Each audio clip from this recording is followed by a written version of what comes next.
Bienvenue sur Speed News. Moi c'est Prince, voici le point des infos au Bénin aujourd'hui. Le gouvernement béninois accélère ses réformes de décentralisation. Cette semaine, un séminaire présidentiel a rassemblé ministres et élus locaux pour évaluer l'impact des politiques publiques sur les communes.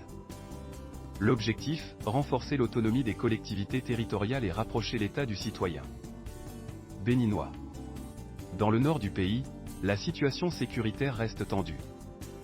Une attaque djihadiste a visé un commissariat, causant la mort de 5 agents des forces de l'ordre. Ces violences persistent malgré les efforts de l'armée et inquiètent les populations locales, notamment dans les zones rurales où les activités agricoles sont perturbées. La frontière avec le Niger, toujours fermée, aggrave la situation économique dans la région. À Cotonou, le mouvement citoyen #TakeItBack avait prévu une marche le 12 juin pour dénoncer la pauvreté et les inégalités sociales.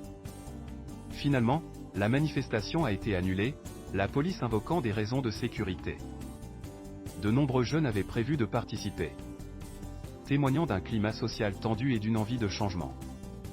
Pendant ce temps, une polémique judiciaire a secoué l'opinion. Un haut magistrat béninois a été aperçu à Benin City, au Nigeria, en pleine période de contestation électorale. Très vite, les rumeurs d'une mission politique secrète ont enflé. Mais la Cour suprême du Nigeria a démenti toute implication, affirmant qu'il s'agissait d'un simple déplacement privé pour des funérailles. Sur une note plus positive, les étudiants en soins d'urgence du Collège Ellis au Canada finalisent leur préparation pour une mission humanitaire au Bénin. Cette 5e édition prévoit des interventions dans les zones rurales, avec des soins gratuits, des ateliers de sensibilisation et la distribution de matériel médical. Sur le plan diplomatique, le Bénin renforce ses relations avec l'Europe. Une rencontre est prévue entre le ministre béninois des Affaires étrangères et son homologue finlandaise. Au menu, coopération économique, transition énergétique et appui à la gouvernance. En matière d'environnement, le pays relance une grande campagne agricole avec la plantation de plus de 1600 hectares de manguiers et d'agrumes. Une opération destinée à lutter contre l'insécurité alimentaire et à stimuler l'économie verte. Enfin, le Bénin continue d'attirer l'attention culturelle grâce au projet Digital Bénin.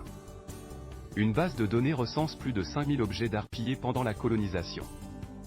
Ces œuvres, en voie de restitution, témoignent de la richesse du patrimoine béninois.